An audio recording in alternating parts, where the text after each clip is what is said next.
मरना तो सबको है,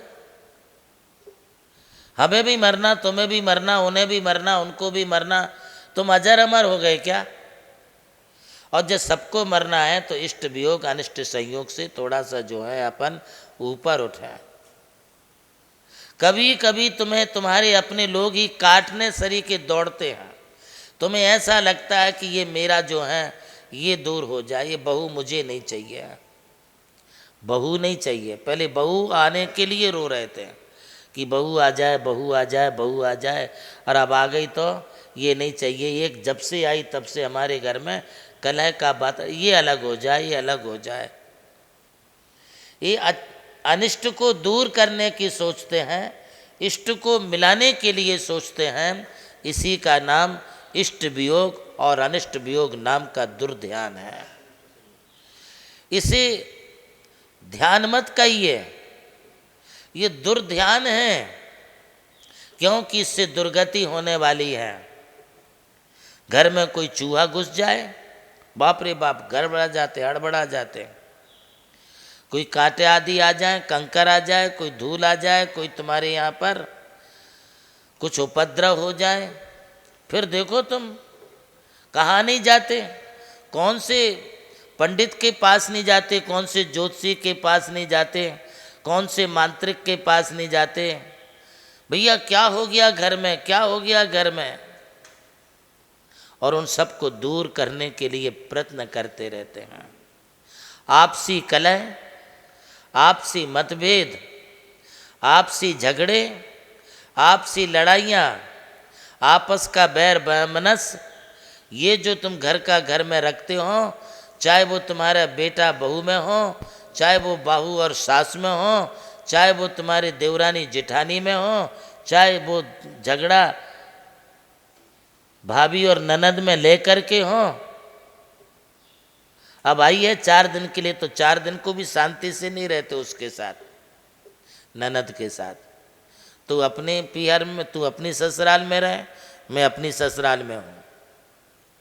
अरे उसकी ससुराल है, ये तेरी ससुराल है, किंतु वो ये तेरी ससुराल भी तो उसका पियर है।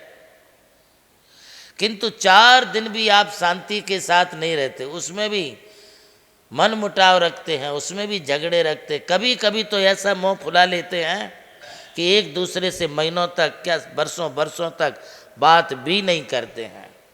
ये दुर्ध्यान है। हमारा तो मौन है, मैं तो तटस्थ हूँ, लड़ाई झगड़ा को तटस्थ नहीं है, बैर भाव रखने के लिए तटस्थ हैं।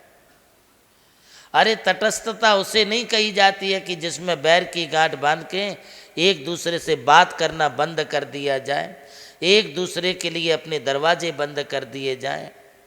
कुछ भी होने दो, तटस्थता उसे कहते हैं कि यदि कुछ हो भी गया तो तुरंत उत्तम क्षमा,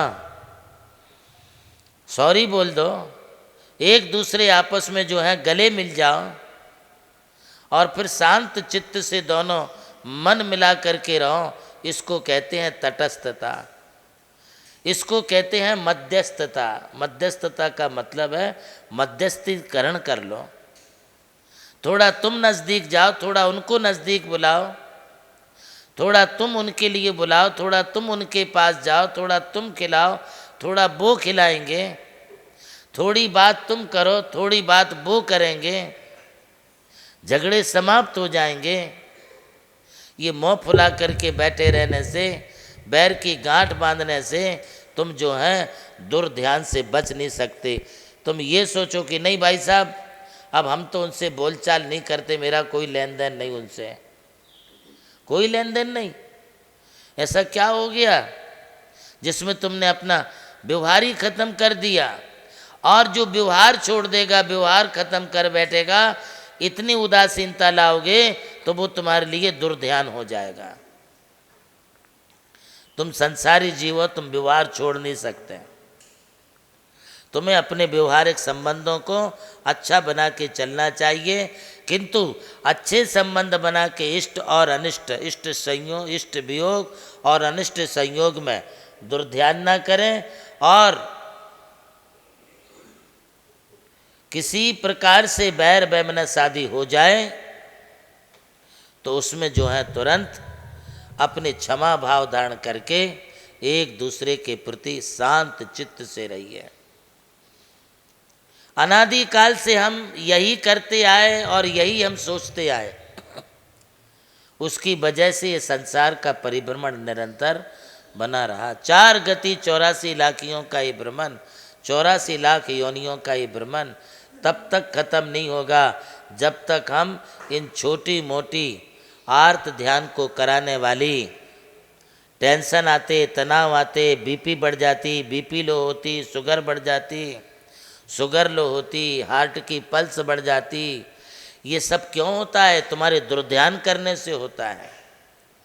ये दुर्ध्यान करना छोड़ दो, तुम एकदम शरीर से स्वस्थ हो जाओगे। शरीर स्वस्थ रखो, मन को स्वस्थ रखो। मन चंगा तो कटौती में गंगा। आज इतना ही, शेष कल।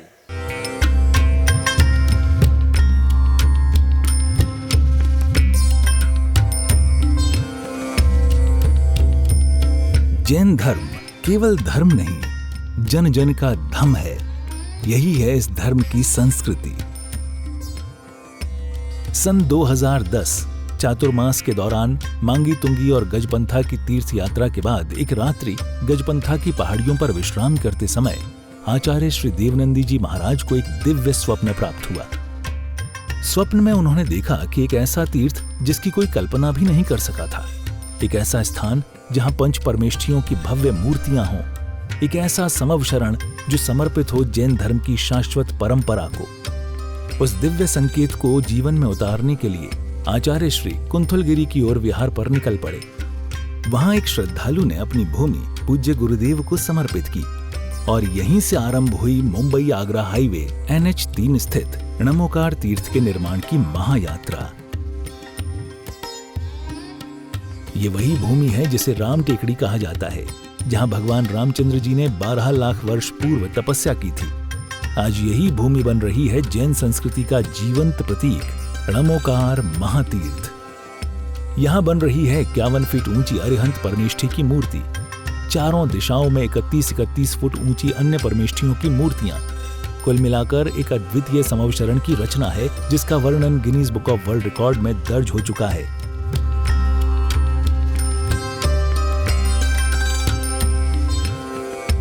इस भव्य मंदिर जी में स्थापित किए जा रहे हैं 24 तीर्थंकरों के 24 मंदिर, पंचमेरु, नंदीश्वर द्वीप, नवदेवता और 64 रिद्धि मंदिर, सप्तऋषि मंदिर और गोमटेश्वर बाहुबली, संमेद शिखर जी की झलक और क्षेत्रपाल मंदिर।